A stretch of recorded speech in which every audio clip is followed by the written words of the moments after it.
Nabi alaihi wassalatu wassalam, apalagi Nabi kita sallallahu alaihi wasallam, apa yang ia buat orang perhati semua. Ia bergerak pun orang perhati. Jangan sampai kalau mulut dia bergerak-gerak tapi tak dengar suara, sahabat tengok. Akhir dia tanya, "Ya Rasulullah, kami nampak bibir mulut Rasulullah dia bergerak-gerak, apa Rasulullah baca saat ni?" Tengok. Dia pun cerita, selalu amal. Jadi orang perhati. Begitulah kalau terjadi pemimpin, dalam perhatian orang lah. Itu tak? Kalau tak jadi apa-apa, orang tak perhati. Kita nak ke mana, nak apa, kan orang tak perhati. Tapi dah kita jadi pemimpin, perhati yang selalu dah.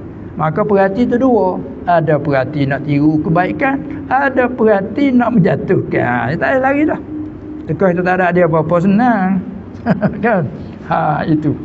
Ini maka orang Rasulullah sallallahu alaihi wasallam, itulah dia. Sebab itu kadang-kadang dia takut berat umat dia tak buat tunjuk depan. Dia tunjuk aja, dia mengelakkan daripada. Tengok kata sahabat tu suka sangat nak berjemaah dengan dia di bulan puasa kan. Malam qiyamul lail nak berjemaah dengan dia.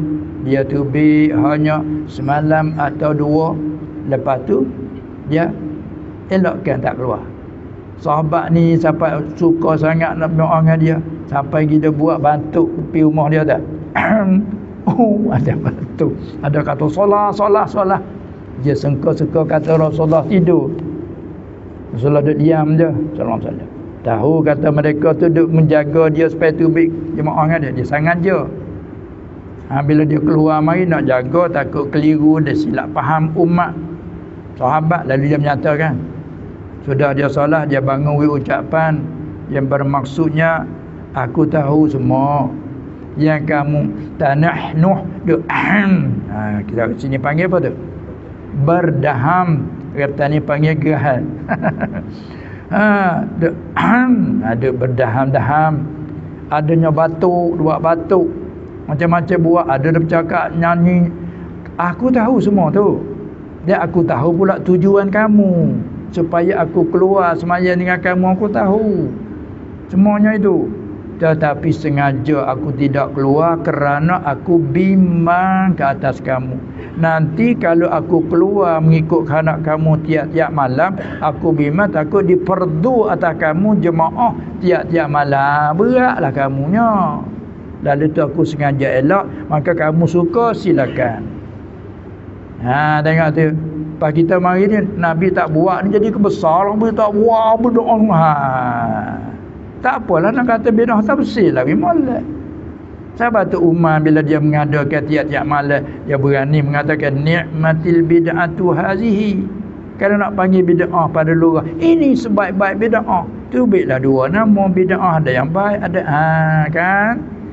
Itulah mengaji, cara mengaji kaedah. Baru tak jadi keliru kita. Nah itu. Inilah nak ayat kata Rasulullah sallallahu alaihi wasallam dia tak sanggup nak membebankan, nak memberatkan umatnya. Nampak nak jadi berat umat, dia selalu bila Allah Taala beri pilih kita dua jalan, dia pilih mana hal lebih baik. Nampak nak jadi berat umat, jelek. Sebab itulah dia solat, sudah salah dia bangun pergi. Itu bukan menjadi halangan tak boleh kita wiri. Cuba dia duduk situ semua sudah nanti kita tak boleh bangunlah. Kan? Ada bangun ke? Tu dia. Sebab perhati je. Tu dia lah. Sebenarnya nasib baiklah. Kita buat sekadar yang kita mampu.